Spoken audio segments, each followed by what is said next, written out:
엄마가 우리 앞길을 막고 있어요. 이제 그만 나가주세요. 내 딸 지원이는 그렇게 말했다. 아이의 목소리에는 분노나 슬픔 같은 격한 감정이 실려 있지 않았다. 그저 차갑고 단호한, 마치 오래전부터 준비해온 대사를 읊는 배우처럼 무미건조했다. 그 말이 끝나기 무섭게 내 낡은 여행 가방이 현관 밖으로 내던져졌다. 쿵 하는 둔탁한 소리와 함께 가방은 대리석 계단에 한 번 튕겨 오른 뒤 내가 매일 아침 물을 주던 시든 아젤리아 화분 옆에 멈춰 섰다. 나는 그 가방을 멍하니 바라보았다. 손잡이 한쪽이 낡아 삐걱거리는 빛바랜 버건디색 가죽 가방. 몇 해 전 첫 손주 재민이를 돌봐주기 위해 이 집으로 이사 올 때 들고 왔던 바로 그 가방이었다. 그때 내 딸은 밤마다 잠 못 드는 아기 때문에 지쳐 울었고 아침이면 힘을 달라며 내게 매달렸었다. 하지만 지금 내 앞에 서 있는 딸의 얼굴은 무관심이라는 분노보다 더 잔인한 감정으로 날카롭게 벼려져 있었다. 우리 모두의 앞길을요. 엄마, 남편, 그리고 아이들까지. 엄마는 이 집을 엄마의 감옥으로 만들었고 우리는 더 이상 엄마의 수감자로 살기 싫어요. 나는 눈을 깜빡였다. 눈물은 나오지 않았다. 눈물을 흘리기에는 너무 많은 시간이 지나버렸다. 딸의 말은 끝나지 않았다. 3일 드릴게요. 집 비우세요. 이미 현관 자물쇠 업체에도 연락해뒀어요. 나는 다시 내던져진 가방을 내려다보았다. 지퍼 한쪽이 고장나 제대로 닫히지도 않은 채였다. 성의 없이 쑤셔 넣은 탓에 내가 아끼는 스웨터 한쪽 끝이 혀를 내민 것처럼 삐져나와 있었다. 나는 천천히 허리를 숙여 가방을 집어들었다. 손잡이가 삐걱거렸다. 내 손은 떨리지 않았다. 하지만 몇 해 전 이 집으로 들어와 달라고 애원하던 딸의 손은 분명 떨리고 있었다. 3일이라. 나는 허리를 펴며 나지막이 말했다. 일을 더 어렵게 만들지 마세요.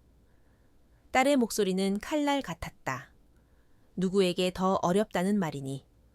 우리 모두에게요. 아이는 소리치듯 말했지만 그 목소리에는 확신 대신 마지막 말을 빼앗기지 않으려는 자신의 통제력이 흔들릴지도 모른다는 두려움이 섞여 있었다. 나는 더 이상 다투지 않았다. 울지도 않았다. 그저 딸의 옆을 지나쳐 계단을 내려왔다. 여행 가방 바퀴가 드르륵 하고 굴러가는 소리가 내 등 뒤에서 점점 더 작아졌다. 딸은 나를 부르지 않았다. 나는 아파트 단지 앞 연석에 멈춰 서서 휴대폰을 꺼냈다. 그리고 단축번호 1번을 길게 눌렀다. 신호가 2번 울리고 박 변호사님이 전화를 받았다. 오수희입니다. 네, 사모님. 때가 된 것 같네요. 부산 해운대 아파트, 주택담보대출 공동보증인 명의 철회 절차. 오늘부터 시작해 주세요. 딸 아이가 저더러 집을 나가라고 하는군요. 수화기 너머로 잠시 침묵이 흘렀다. 이내 지치고도 단단한 변호사님의 목소리가 다시 들려왔다. 확실하시겠습니까? 사모님, 환영받지 못하는 집에 더 이상 머물 수는 없지요. 오늘 바로 서류 작업 시작해 주셨으면 합니다. 알겠습니다. 철회 절차를 시작하겠습니다. 하지만 사모님께서 명의를 철회하시면 따님께서는 30일 이내에 대출을 재조정하거나 새로운 보증인을 구해야 합니다. 그러지 못할 경우 대출은 채무 불이행 상태가 됩니다. 그 아이는 자유를 원했어요.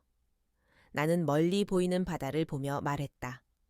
저는 그 아이에게 진짜 자유가 어떤 맛인지 조금 맛보게 해주려는 것뿐입니다. 나는 오수희다. 올해 72, 평생을 초등학교 교사로 살았다.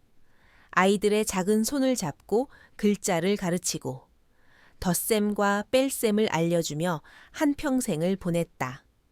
남편도 같은 학교 교사였다. 우리는 소박하지만 서로를 깊이 아끼며 살았고 금지옥엽 외동딸 지원이를 낳았다. 남편이 지병으로 세상을 떠나고 나는 부산 외곽의 작은 주택에서 홀로 지냈다. 딸 지원이는 인테리어 디자이너로 성공하여 건축가인 남편 민준이와 함께 부산에서 가장 화려하다는 해운대의 멋진 아파트를 얻었다. 나는 가끔 그들의 집에 가서 손주 재민이를 봐주는 것으로 소일하며 지냈다. 그러다 3년 전 지원이가 울면서 나에게 전화를 했다. 엄마, 나 너무 힘들어. 재민이는 밤새 울고 일은 손에 잡히지 않고 이러다 미쳐버릴 것 같아. 엄마, 제발 우리 집에 와서 같이 살아줘. 응, 딸의 간절한 부탁에. 나는 평생의 추억이 담긴 나의 집을 정리하고 딸의 집으로 들어왔다. 처음에는 모든 것이 좋았다.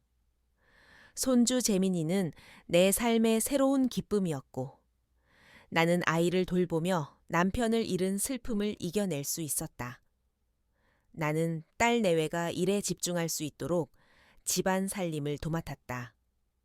아침밥을 짓고 청소를 하고 재민이를 유치원에 데려다주고 데려왔다. 하지만 시간이 흐를수록 나는 점점 이 집의 이방인이 되어갔다. 인테리어 디자이너인 딸은 자신의 집이 잡지에 나오는 모델하우스처럼 완벽하기를 바랐다. 나의 낡은 가구들과 손때 묻은 살림살이들은 딸의 미적 감각과 어울리지 않는다는 이유로 하나둘씩 창고로 밀려나거나 버려졌다. 엄마, 이 낡은 찻잔 좀 버리면 안 돼. 우리 집 콘셉트랑 너무 안 어울려. 엄마, 된장찌개 끓일 때 제발 환풍기 좀 꼭 켜. 손님 올 건데 온 집안에 냄새 배잖아. 나는 딸의 세계에서 촌스러운 과거를 상징하는 존재가 되어갔다. 사위 민준이는 착한 사람이었지만 아내의 기세에 눌려 언제나 내 편을 들어주지 못했다. 그는 그저 미안한 표정으로 나를 쳐다볼 뿐이었다. 나는 손주 재민이를 보는 낙으로 그 모든 서운함을 견뎌냈다. 내가 이 가족에 보이지 않는 주춧돌, 조용한 희생의 기반이 되는 것을 당연하게 여겼다. 오늘 그 주춧돌이 내 손으로 직접 뽑혀 나오기 전까지는 내가 찾은 모텔은 고속도로 변에 있는 작고 허름한 곳이었다. 꽃무늬 커튼과 낡은 경고등처럼 깜빡이는 욕실 전등이 나를 맞았다. 나는 침대 위에 가방을 올려놓고 지퍼를 열었다. 아무렇게나 쑤셔 넣은 옷가지들을 보며 실소가 터져 나왔다. 내 딸은 마치 자기의 완벽한 흰 식탁 위에 놓인 구겨진 냅킨을 치워버리듯 그렇게 나를 자신의 인생에서 접어내던져 버린 것이다. 나는 그날 밤 낡은 노트 한 권을 펼쳤다. 초등학교에 갓 입학한 지원이가 서툰 글씨로 엄마 사랑해요라고 적어놓은 낙서가 아직도 남아있는 노트였다. 나는 그 옆에 딸에게가 아닌 나 자신에게 기억하기 위해 글을 쓰기 시작했다. 첫째 날, 추방당함, 충격받지 않음. 마침내 인정하게 됨. 그 아이는 집을 원한다. 그 아이 버전의 평화를 원한다. 하지만 그 집은 온전히 그 아이의 것이 아니다. 법적으로도 도덕적으로도 그랬다. 내 딸은 혼자 힘으로는 절대 그 집의 대출 심사를 통과할 수 없었다. 딸의 완벽해 보이는 이력 뒤에는 내가 수십 년간 덮어주고 감춰줬던 끔찍한 비밀이 숨어 있었다. 그리고 이제 그 아이는 나를 지워버리려 하고 있었다. 그렇다면 이제 나도 그 아이 인생에 보이지 않는 버팀목이었던 내 이름을 지워줄 차례였다. 모텔방의 침묵 속에서 나는 낡은 노트를 펼쳤다. 그 안에는 딸 지원이가 유치원생일 때 서툰 솜씨로 그려놓은 삐뚤빼뚤한 해바라기 그림이 있었다. 그 시절 지원이는 나의 작은 태양이었다. 하지만 태양은 때로 너무 뜨겁게 타오르다 스스로를 태워버리기도 하는 법이다. 내 딸의 인생이 송두리째 무너져 내릴 뻔했던 그해 겨울이 떠올랐다. 10여 년 전, 갓 20살을 넘긴 지원이는 디자이너가 되겠다는 꿈에 부풀어 있었다. 아이는 대학 졸업 후 부산 시내에 번화게 작은 부티크를 열었다. 나와 남편은 평생을 교직에 몸담아 큰돈을 만져본 적은 없었지만 외동딸의 꿈을 위해 쌈짓돈을 모아가게 보증금을 보태주었다. 지원이는 뛰어난 감각으로 가게를 꾸몄고 유럽에서 직접 들여온 예쁜 옷들로 가게를 채웠다. 하지만 꿈과 현실은 달랐다. 지원이는 사업에 대해 너무 순진했다. 가게의 화려한 인테리어와 비싼 수입 의류에 너무 많은 돈을 쏟아부었고 늘어나는 빚과 재고를 감당하지 못했다. 결국 1년을 겨우 버티고 가게는 문을 닫았다. 남은 것은 텅 빈 가게와 눈덩이처럼 불어난 빚, 그리고 딸의 좌절감뿐이었다. 처음에는 그저 젊은 날의 실패라고 생각했다. 하지만 문제는 그 이후에 터져 나왔다. 지원이가 가게를 운영하며 개인적으로 빌린 사채와 물품 대금이 여기저기서 터져 나오기 시작했다. 집으로 빚 독촉 전화가 빗발쳤고 험상궂은 남자들이 찾아와 문을 두드렸다. 지원이는 파산 신청 직전까지 내몰렸고 공공연한 망신과 법적 처벌의 위기에 처했다. 아이는 매일 밤 방에 틀어박혀 울었고 밥도 제대로 먹지 못하고 말라갔다. 어느 날 밤 남편은 조용히 나를 서재로 불렀다. 그는 굳은 얼굴로 통장 하나를 내밀었다. 여보, 이걸로 지원이 빚을 막아줍시다. 그것은 우리 부부가 평생을 아끼고 모아온 퇴직금과 노후 자금이 담긴 통장이었다. 하지만 이건 우리 노후를 위한 돈이잖아요. 내 목소리는 떨렸다. 남편은 내 손을 잡으며 말했다. 우리는 괜찮소. 밥은 굶지 않겠지. 하지만 지원이는 아니요. 저 아이는 이대로 두면 인생을 포기해버릴지도 몰라. 자식의 실패를 덮어주는 것이 부모의 마지막 역할 아니겠소. 우리는 다음 날 은행으로 갔다. 그리고 평생의 희생과 꿈이 담긴 통장을 해지했다. 묵직한 현금 뭉치를 가방에 넣고 나오던 그날의 허탈함을 나는 아직도 잊을 수 없다. 우리는 그 돈으로 딸의 모든 빚을 몰래 갚아주었다.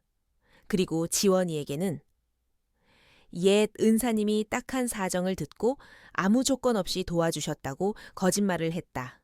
지원이는 그 말을 믿었다.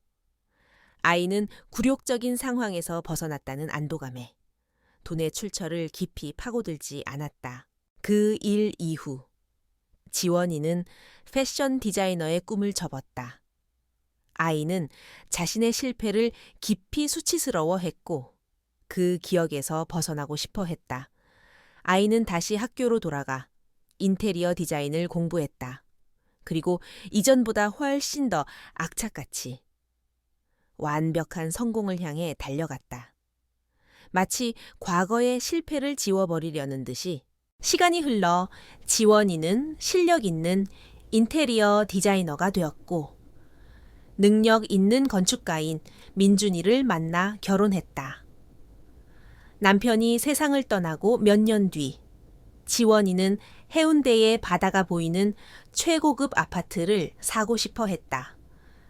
하지만 과거의 파산 기록 때문에 아이는 은행에서 원하는 만큼의 대출을 받을 수 없었다. 특히 계약금과 중도금을 치를 현금이 턱없이 부족했다. 그때 지원이는 다시 나에게 손을 내밀었다. 엄마, 딱 한 번만 더 도와주시면 안 돼요? 이 집만 사면. 저 정말 더 이상 바랄 게 없어요.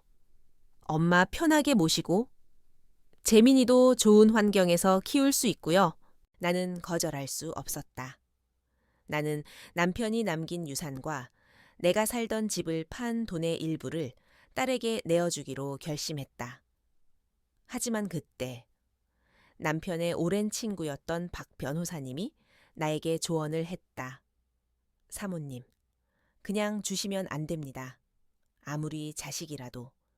큰 돈은 반드시 법적인 형식을 갖춰야 나중에 탈이 없습니다. 따님께는 서운하게 들릴 수 있겠지만 제가 개인 간의 채무 계약서 형식으로 서류를 만들어 드리겠습니다. 이것이 오히려 두 분 모두를 보호하는 길입니다. 나는 박 변호사님의 사무실에서 딸과 마주 앉았다. 변호사님은 두툼한 계약서를 내밀며 이것이 어머니가 딸에게 큰 돈을 빌려준다는 형식의 법적 문서라고 설명했다.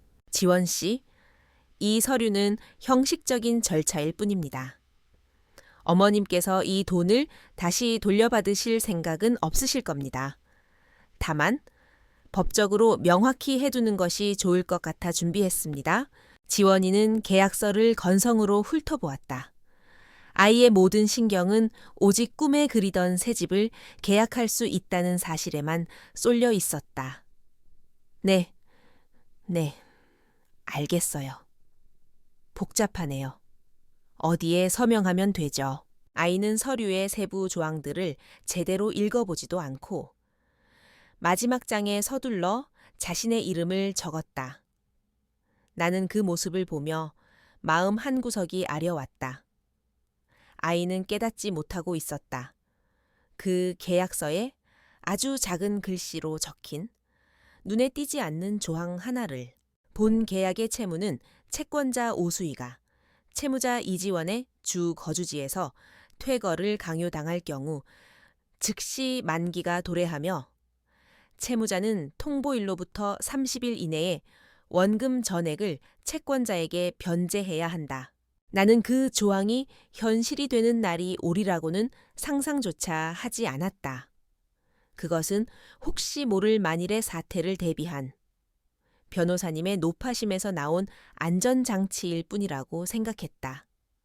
그저 잊혀버릴 종이 조각, 어미의 마지막 사랑을 증명하는 침묵의 증표가 될 것이라고 믿었다. 나는 현재 허름한 모텔방으로 돌아왔다.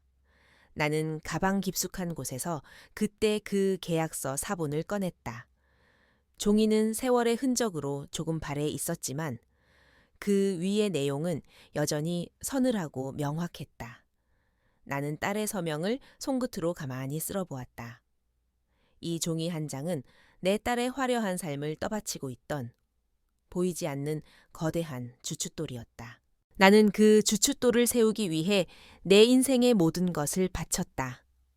하지만 이제 내 딸이 스스로 그 주춧돌을 걷어차 버렸다. 나는 그저 그 아이가 자신의 힘만으로 서 있는 세상이 얼마나 위태로운 곳인지 깨닫게 해주려는 것뿐이다. 희생으로 세워진 기반은 이제 심판의 저울이 될 것이다. 딸의 집으로 들어온 첫 1년은 폭풍 전의 고요함과도 같았다. 갓난쟁이 손주 재민이를 돌보는 일은 고단했지만 내 삶에 새로운 활력을 불어넣어 주었다. 나는 아기 냄새가 벤 기저귀를 갈고 서툰 솜씨로 이유식을 만들며 남편을 잃은 슬픔을 잊어갔다. 딸 지원이와 사위 민준이는 일에 바빴고 나는 기꺼이 그들의 빈자리를 채우는 부모이자 살림꾼이 되었다. 그때까지 나는 그것이 가족의 당연한 모습이라고 생각했다. 하지만 재민이가 유치원에 들어가고 인테리어 디자이너로서 지원이의 명성이 높아지면서 모든 것이 서서히 변하기 시작했다. 딸의 집은 더 이상 따뜻한 보금자리가 아니라 그녀의 성공을 전시하는 쇼룸이 되어갔다. 그리고 나는 그 완벽한 쇼룸에 어울리지 않는 낡고 촌스러운 전시품이었다. 변화는 아주 사소한 것들에서 시작되었다. 내가 평생을 아껴 쓰던 손때 묻은 자개의 반지꼬리를 거실 협탁 위에 올려두자. 다음 날 그것은 내 방 서랍장 깊숙한 곳에 들어가 있었다. 엄마, 이런 건 우리 집 모던한 인테리어랑 안 어울려요. 딸은 웃으며 말했지만 그 웃음에는 차가운 선이 그어져 있었다. 내가 손수 떠준 소파 위의 뜨가의 담요는 손님이 오는 날이면 어김없이 장롱 속으로 사라졌다. 나의 존재는 점점 더 집 안의 그늘 속으로 밀려났다. 나는 가족의 일원이 아니라 보수 없이 일하는 가사도우미가 되어갔다. 나는 매일 새벽같이 일어나 아침 식사를 준비했고 재민이를 유치원에 데려다 주었으며 돌아와서는 집안을 청소하고 빨래를 했다. 저녁에는 퇴근한 딸 내외를 위해 저녁상을 차렸다.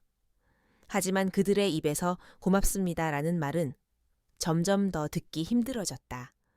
그들은 나의 희생을 당연한 권리처럼 여기기 시작했다. 나를 가장 비참하게 만든 것은 딸이 손님들을 대하는 태도였다. 지원이는 자신의 성공을 과시하기 위해 집의 친구나 사업상 중요한 손님들을 자주 초대했다. 그럴 때마다 나는 유령 같은 존재가 되어야 했다. 재민이 할머니세요, 어머님.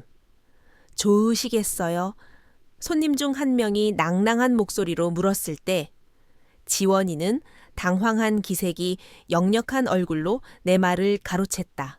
아니에요. 그냥 저희 재민이 돌봐주시는 분이에요. 오래전부터 저희 집안일을 도와주셨거든요. 나는 그 자리에 얼어붙었다. 애 봐주시는 분. 딸은 수많은 사람들 앞에서 나를 돈 받고 일하는 사람으로 만들어버렸다. 나는 내 딸에게 어머니가 아니라 숨기고 싶은 부끄러운 존재였다. 그날 이후로 나는 손님이 오는 날이면 내 방에서 나오지 않았다. 음식은 새로운 갈등의 불씨가 되었다. 지원이는 내가 만든 음식이 너무 짜고 기름지다. 촌스럽다며 타박하기 시작했다. 그리고 어느 날부터인가는 값비싼 유기농 음식 배달 서비스를 시켜 먹었다.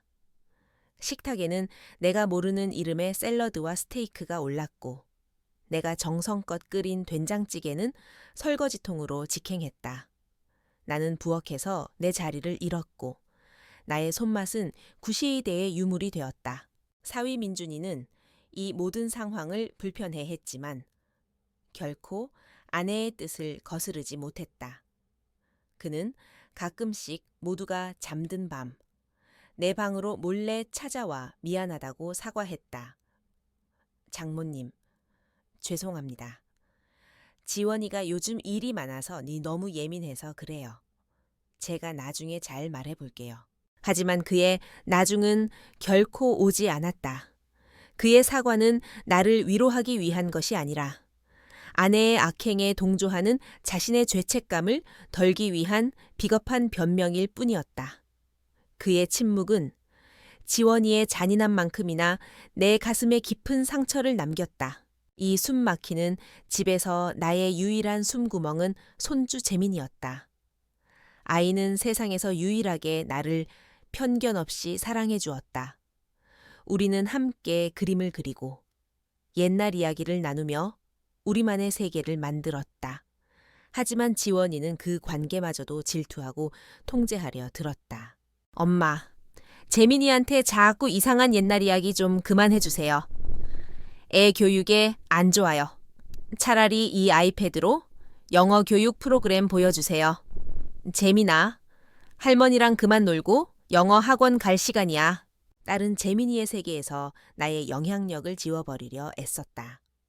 나의 사랑이 아이의 성공적인 미래에 방해가 된다고 믿는 것 같았다. 그리고 마침내 내가 이 집을 떠나야겠다고 결심하게 된 마지막 사건이 일어났다. 그날은 지원이가 자신의 회사의 중요한 잠재 고객들을 집에 초대해 저녁 식사를 대접하는 날이었다. 지원이는 며칠 전부터 나에게 신신당부를 했다. 엄마, 그날 저녁은 중요한 자리니까 그냥 방에 계셔 주셨으면 좋겠어요. 식사는 제가 따로 방으로 넣어드릴게요. 아시겠죠? 괜히 나오셔서 분위기 망치지 마시고요. 분위기를 망친다. 나는 내 존재가 그들에게 그런 의미라는 것을 다시 한번 확인했다. 나는 그날 저녁 내 방에 갇힌 죄수처럼 앉아 있었다. 거실에서 들려오는 희미한 웃음소리와 와인잔 부딪히는 소리를 들으며 배달 용기에 담긴 차가운 샌드위치를 꾸역꾸역 삼켰다. 눈물이 샌드위치 위로 뚝뚝 떨어져 빵을 적셨다. 나는 평생을 교사로 살며 아이들에게 자존감과 존중을 가르쳤다. 하지만 정작 내 자신은 내 딸의 집에서 자존감도 존중도 모두 잃어버린 채 살고 있었다. 그날 밤 나는 결심했다. 더 이상은 안 된다. 이 집은 내가 머물 곳이 아니다. 나는 더 이상 내 딸의 완벽한 인생을 위한 초라한 배경으로 살아갈 수 없다. 나는 그들의 기억 속에서 사라져 주어야 했다. 하지만 내가 사라지기 전에 그들에게 반드시 가르쳐 주어야 할 마지막 수업이 하나 남아 있었다. 지배의 기반이 무엇인지, 그리고 그 기반이 사라졌을 때 모든 것이 어떻게 무너져 내리는지에 대한 아주 비싼 수업 말이다. 그날이 바로 내 딸이 내 가방을 현관 밖으로 내던진 그날의 시작이었다. 모텔 방에서의 며칠은 길고도 고요했다. 나는 창밖으로 오가는 차들을 보거나 싸구려 커피를 마시며 시간을 보냈다. 외로웠지만 이상하게도 마음은 편안했다. 더 이상 딸의 날카로운 눈초리를, 사위의 불안한 시선을 견디지 않아도 되었다. 나를 옥죄던 그 완벽한 집에 숨막히는 공기로부터 해방된 기분이었다. 나는 슬픔과 분노 사이를 오가며 앞으로 어떻게 해야 할지를 생각했다.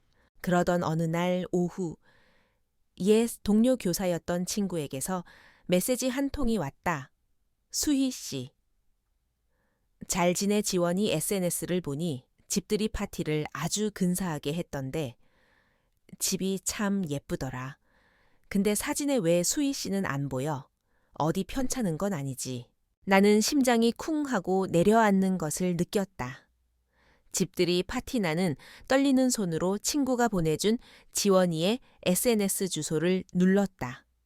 그리고 내 눈앞에 펼쳐진 광경에 나는 할 말을 잃었다. 지원이는 새로운 시작, 뉴 비기닝스이라는 제목으로 수십 장의 파티 사진을 올려놓았다. 사진 속의 우리 집은 내가 알던 곳이 아니었다.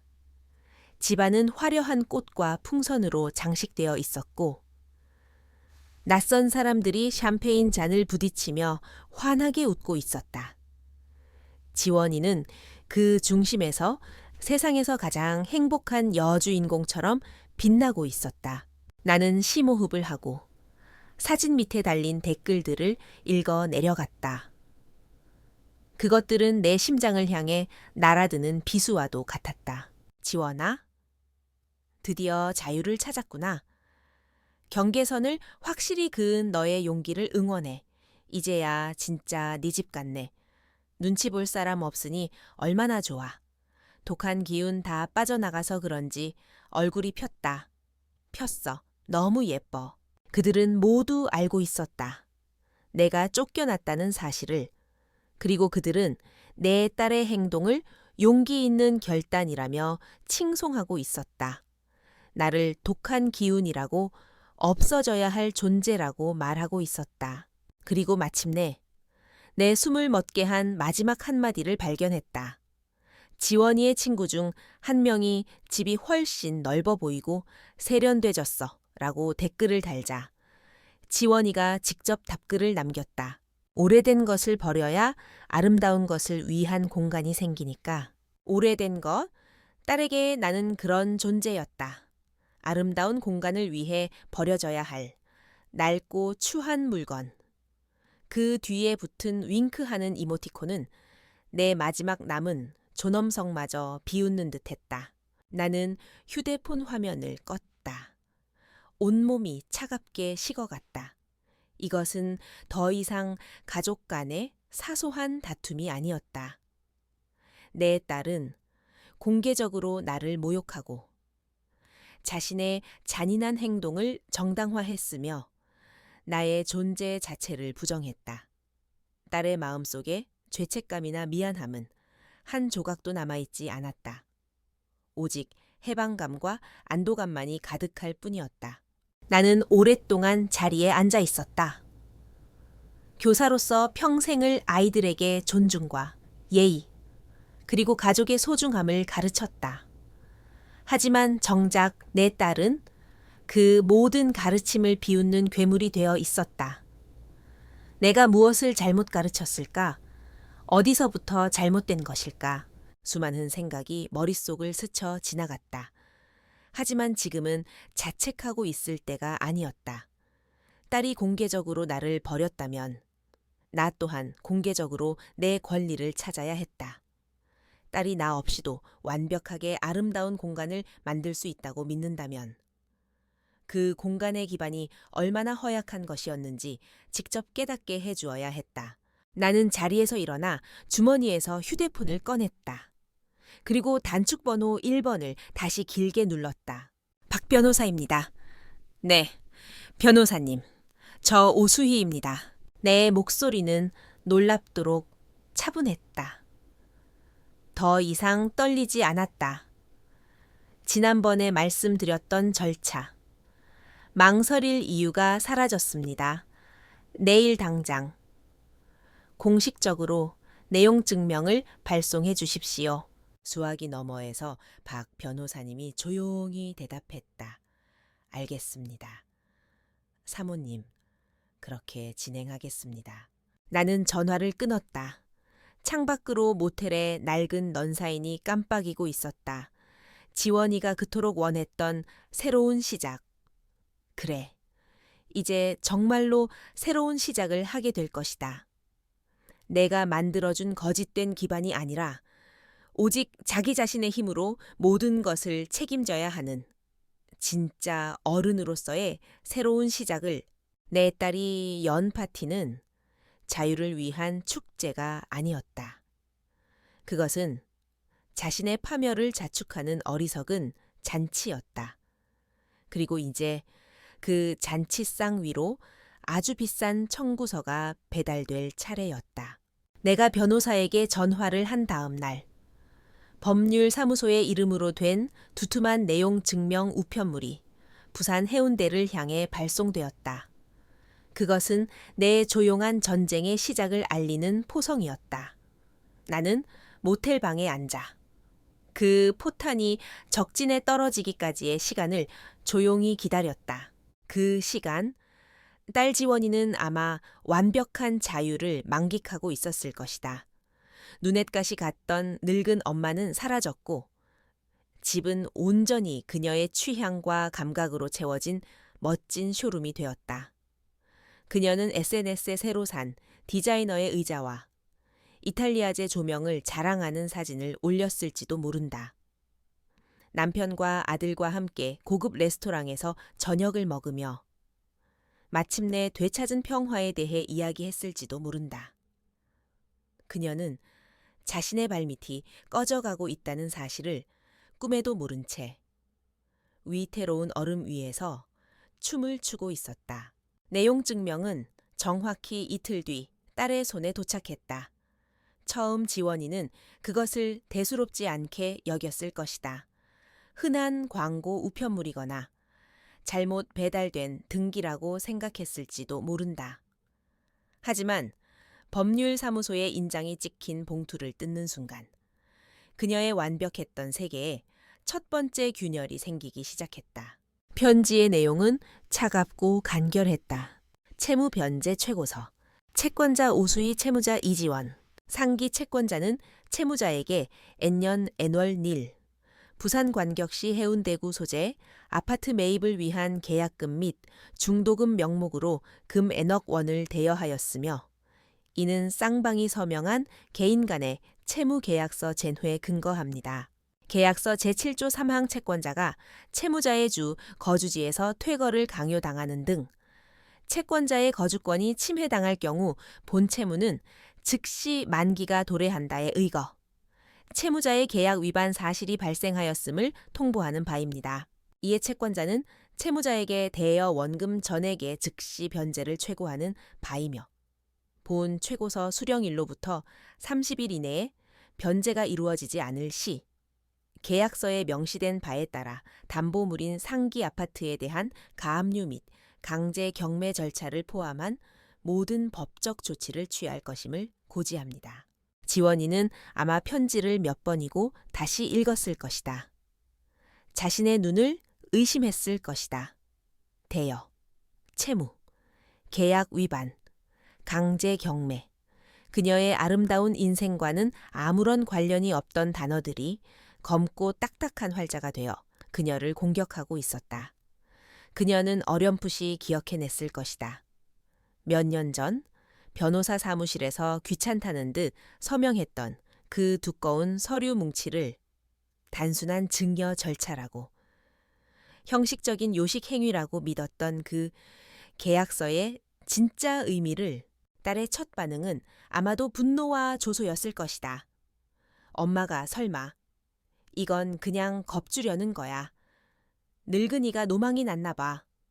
그녀는 그렇게 생각하며 코웃음 쳤을지도 모른다. 하지만 시간이 흐를수록 편지 마지막 줄의 서늘한 문장들이 그녀의 발목을 옥죄기 시작했을 것이다.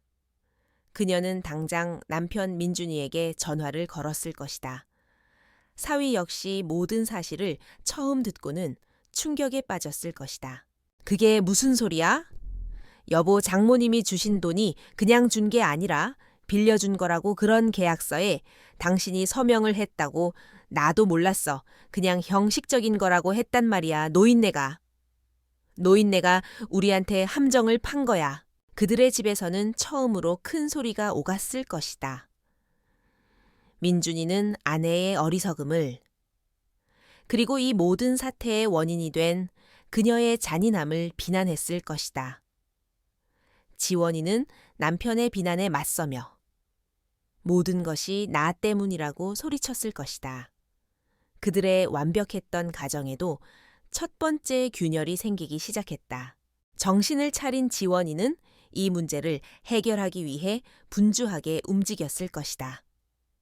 그녀는 아는 은행의 지점장에게 전화를 걸어 지금의 아파트를 담보로 추가 대출을 받을 수 있는지 문의했을 것이다. 하지만 돌아온 대답은 냉정했을 것이다.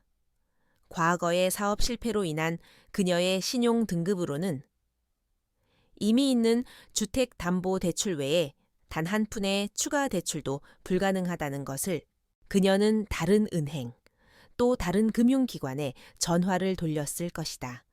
하지만 결과는 마찬가지였다. 그녀의 망가진 신용 기록은 지워지지 않는 주홍글씨처럼 그녀를 따라다녔다. 그녀는 깨달았을 것이다. 자신이 얼마나 허약한 기반 위에 서 있었는지를. 나의 이름, 나의 신용, 나의 희생이라는 주춧돌이 빠져나가자. 그녀의 화려한 성은 사상 누각처럼 흔들리고 있었다.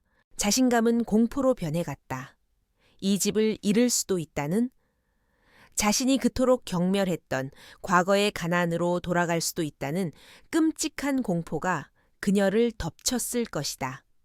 그녀가 그토록 공들여 꾸민, 그녀의 성공의 상징이었던 그 완벽한 집이 이제는 그녀를 가두는 거대한 감옥처럼 느껴졌을 것이다. 며칠간의 분주하고도 절망적인 시간이 흐른 뒤 지원이는 마침내 마지막 선택지 앞에 섰다. 그녀는 휴대폰을 들고 주소록에서 한참 동안 망설였을 것이다. 그리고 마침내 자신이 쓰레기처럼 내쫓았던 그 여자의 번호, 엄마라고 저장된 그 이름을 눌렀을 것이다.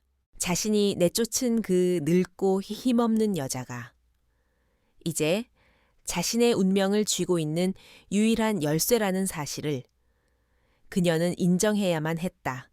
폭풍은 시작되었다. 그리고 그녀는 이제 그 폭풍의 가장 중심에 서 있었다.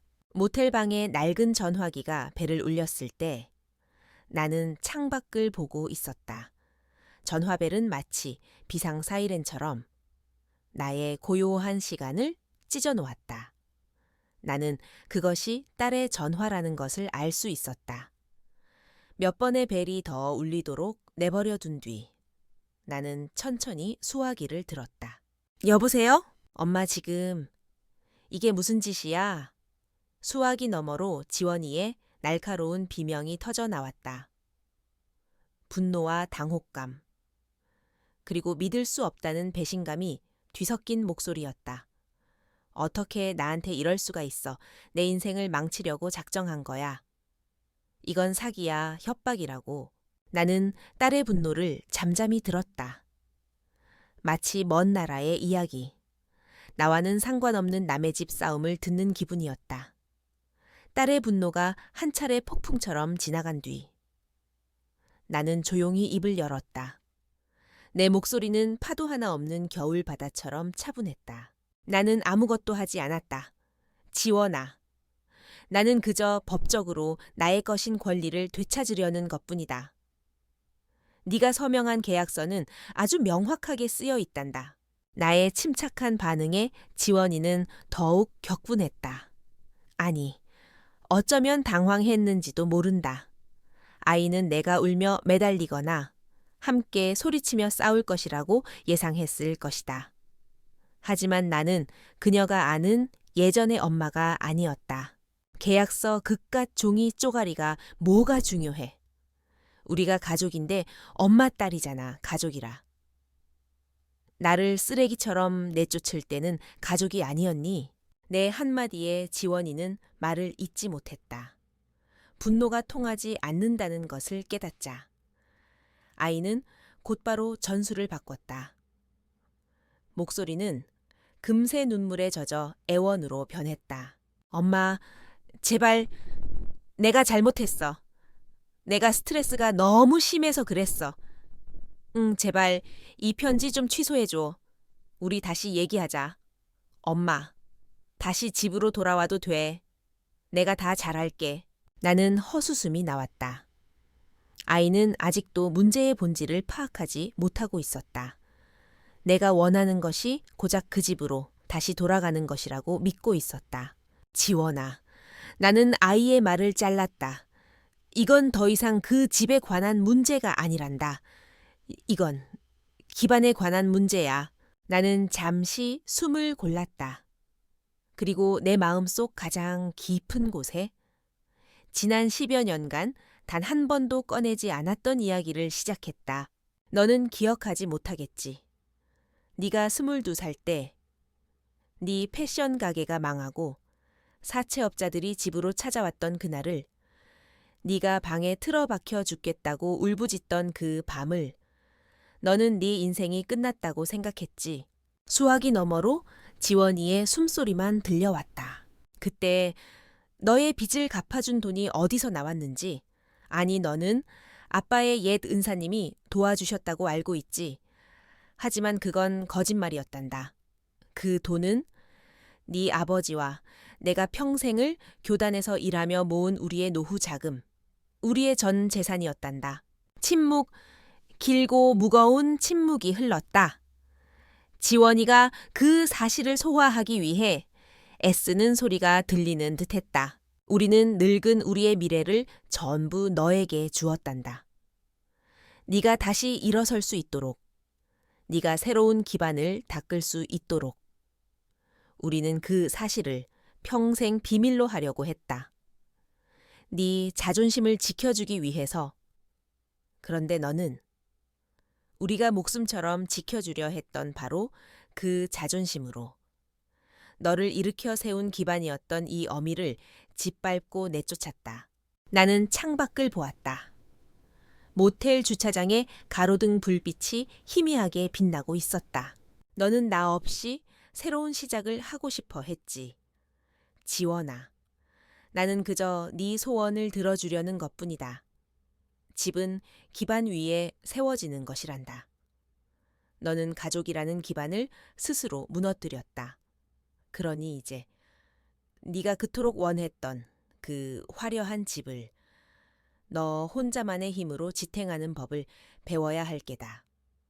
시간은 30일 남았다. 나는 전화를 끊었다. 수화기를 내려놓자 온몸의 힘이 빠져나가는 기분이었다. 이것은 승리가 아니었다. 내 손으로 내 아이의 가슴에 칼을 꽂은 것과 같은 끔찍한 슬픔이었다. 나는 내 딸에게 필요한 마지막 수업을 하기 위해 기꺼이 악역이 되기로 결심한 것이다. 나는 모텔 방을 나와 밤바다를 향해 걸었다. 차가운 바닷바람이 내 뺨을 스쳤다. 파도 소리가 내 마음속의 슬픔을 씻어내주는 것 같았다. 진실은 드러났지만 그 끝에 기쁨은 없었다. 그저 서늘한 종결감만이 남아있을 뿐이었다. 그 시간.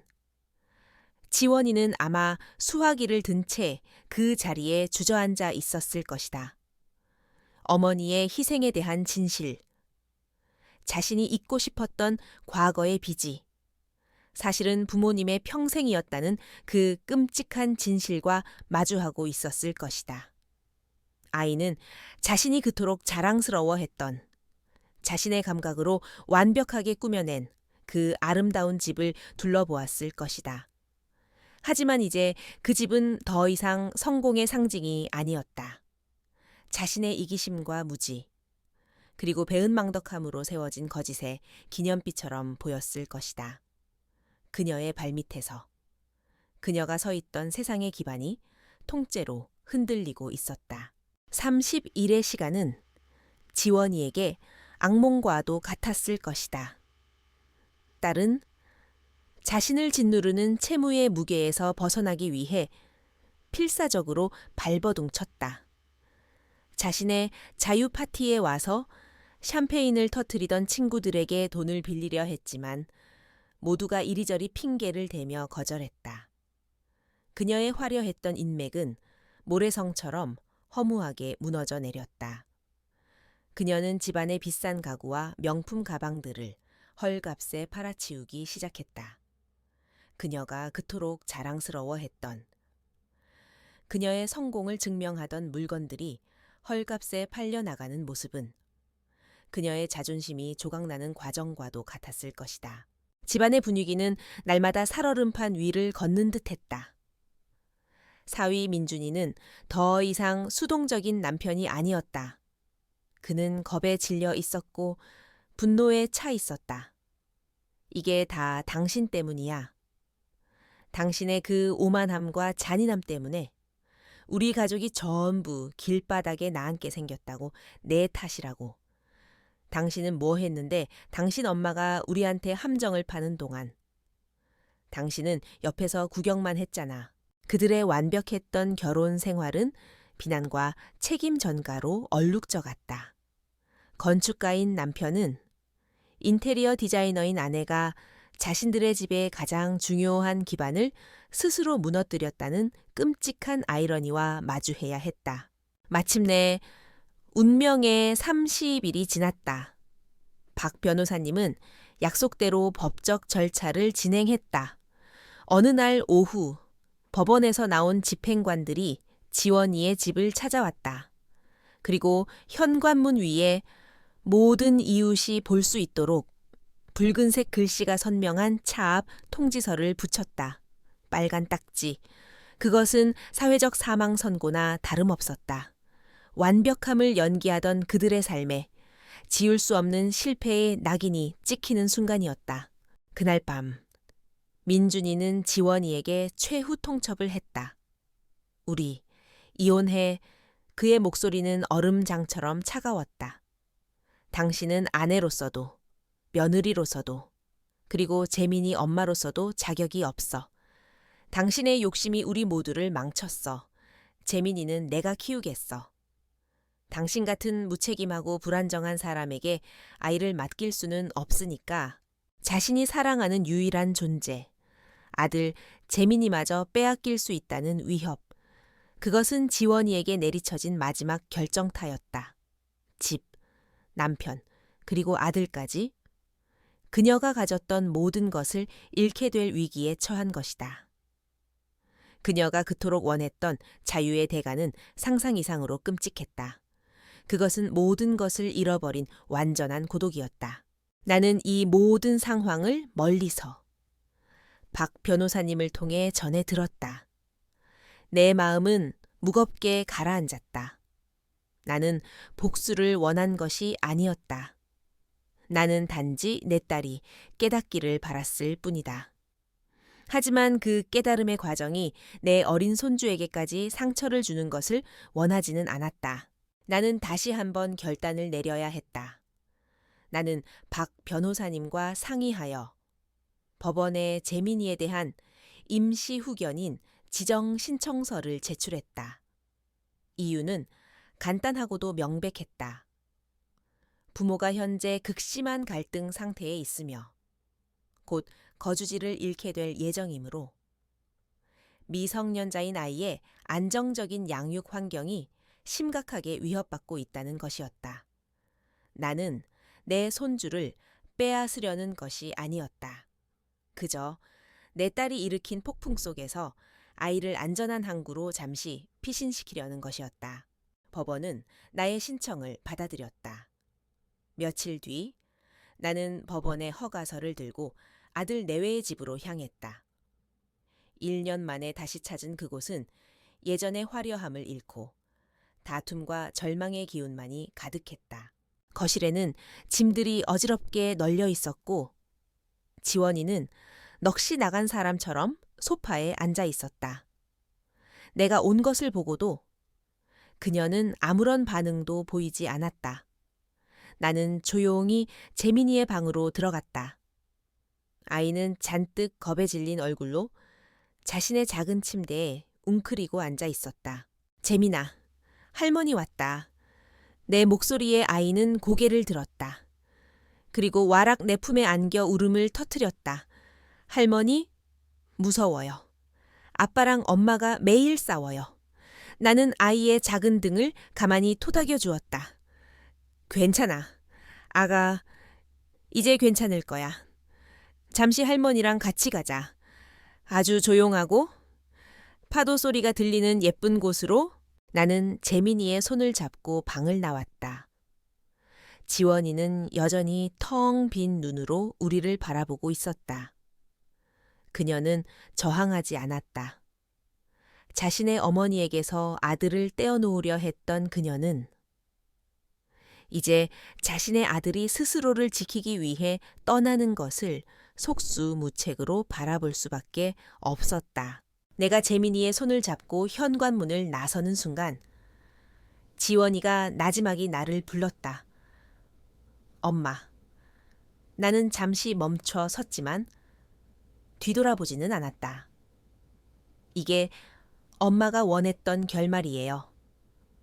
그녀의 목소리는 원망이 아닌 공허한 질문이었다.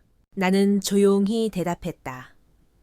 이건 내가 원했던 결말이 아니라 네가 선택한 결과란다. 나는 재민이와 함께 그 집을 나섰다. 지원이는 내게서 자유로워지기를 원했다. 하지만 이제 그녀는 자신이 가장 사랑하는 존재마저도 지킬 수 없는 철저한 무력감 속에 홀로 남겨졌다. 그녀가 원했던 자유의 끝은 결국 모든 것을 잃어버리는 것이었다. 나와 손주 재민이는 내가 어릴 적 자랐던 작은 바닷가 마을에 새로운 보금자리를 꾸렸다. 부산의 화려하지만 차가웠던 아파트와는 모든 것이 다른 곳이었다. 낡았지만 햇볕이 잘 드는 작은 기와집, 짠내 섞인 바닷바람, 그리고 밤이면 창문을 두드리는 파도소리.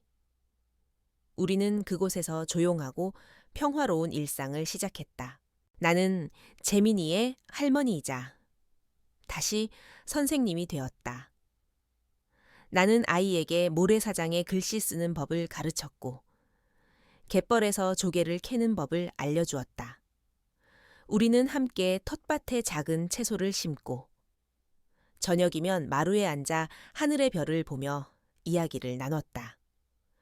부모의 싸움 속에서 겁에 질려 있던 아이는 제주의 햇살과 바람 속에서 본래의 밝고 천진난만한 모습을 되찾아갔다. 아이의 웃음소리가 다시 돌아온 것. 그것이 나에게는 가장 큰 위안이었다. 몇 번의 계절이 지났다. 부산에서 불어오던 폭풍의 소식은 희미한 바람결처럼 간간이 들려왔다. 지원이와 민준이는 결국 이혼했다. 아파트는 경매로 넘어갔고 두 사람은 각자의 길을 가게 되었다. 나는 그 소식을 덤덤하게 들었다. 그것은 더 이상 내 이야기가 아니었다. 그러던 어느 늦은 봄날 오후, 낯선 여자가 우리 집 대문 앞에 서 있었다. 화려했던 디자이너의 모습은 어디에도 없었다. 화장기 없는 얼굴, 질끈 묶은 머리, 낡은 티셔츠와 청바지 차림, 내 딸 지원이었다. 아이는 깊은 피로감과 겸손함이 뒤섞인 내가 한 번도 본 적 없는 얼굴을 하고 있었다. 딸은 복수나 애원을 위해 온 것이 아니었다. 그저 자신의 아들을 보기 위해 그 먼 길을 찾아온 것이다. 나는 아이를 집 안으로 들이지 않았다. 대신 바다를 향해 턱짓을 했다. 재민이, 저기 해변에서 놀고 있다. 나는 현관 마루에 앉아 딸이 아들을 향해 걸어가는 모습을 멀리서 지켜보았다. 지원이는 서두르지 않았다. 마치 자신이 다가가는 것을 아이가 놀라지 않도록 아주 천천히, 조심스럽게 걸어갔다. 모래성을 쌓고 있던 재민이가 고개를 들고 엄마를 보았다. 아이는 잠시 망설이는 듯하더니 이내 엄마를 향해 달려갔다. 두 사람은 한참 동안 서로를 부둥켜 안고 있었다. 눈물이 있었을 테고 수많은 감정들이 오갔을 것이다. 나는 그들의 재회를 방해하지 않았다. 그저 멀리서 지켜볼 뿐이었다. 잠시 후 두 사람은 나란히 모래사장에 앉아 함께 무너진 모래성을 다시 쌓기 시작했다. 거창한 대화는 없었다. 그저 함께 모래를 파고 조개 껍데기를 주워 성을 장식하는 작고 서툰 몸짓만이 있을 뿐이었다. 나는 그 모습을 보며 깨달았다. 나의 용서는 말로 하는 것이 아니었다. 이 순간을 허락하는 것. 그들이 스스로 관계를 다시 쌓아 올릴 공간을 내어주는 것. 그것이 내가 할 수 있는 최선의 용서였다. 지원이는 더 이상 내 말에 의해 배우는 아이가 아니었다. 그녀는 이제 자신의 삶을 통해 스스로 깨닫고 성장해야만 했다. 해질 역이 되자 지원이는 자리에서 일어났다. 아이는 떠나기 전 마루에 앉아있는 나를 향해 돌아섰다. 우리의 시선이 먼 거리에서 마주쳤다. 지원이는 아무 말 없이 나를 향해 깊이, 아주 깊이 허리를 숙였다. 그것은 내가 딸에게서 평생 처음 받아보는 진심이 담긴 존경과 감사의 인사였다. 나는 그저 조용히 아주 희미하게 고개를 끄덕여 주었다. 우리 사이에는 더 이상 아무런 말도 필요 없었다. 그날 밤 재민이는 내 곁에서 평화롭게 잠이 들었다. 나는 창가에 앉아 어두운 밤바다를 내다보았다. 부서졌던 모든 것들에 대한 깊은 슬픔이 밀려왔지만 동시에 조용한 희망이 차오르는 것을 느꼈다. 지원이는 앞으로 자신의 아들을 되찾기 위해 길고 힘든 길을 걸어야 할 것이다. 하지만 아이는 처음으로 자기 발로 그 길의 첫걸음을 뗀 것이다. 나는 낡고 썩은 기반을 무너뜨렸다. 하지만 그것을 통해 내 딸에게 맨 땅에서부터 새롭고 더 단단한 기반을 스스로 쌓아 올릴 기회를 준 것인지도 모른다. 나는 찻잔을 들었다. 따뜻한 온기가 손끝을 통해 전해져 왔다. 어쩌면 진정한 사랑이란 때로는 손을 놓아주는 것인지도 모른다. 상대가 넘어져 깨지는 고통을 겪더라도 스스로 일어서는 법을 배울 수 있도록 그저 멀리서 지켜봐 주는 것. 그것이 내가 내 딸에게 줄 수 있는 마지막 사랑이었다. 창밖으로 새벽의 여명이 밝아오고 있었다.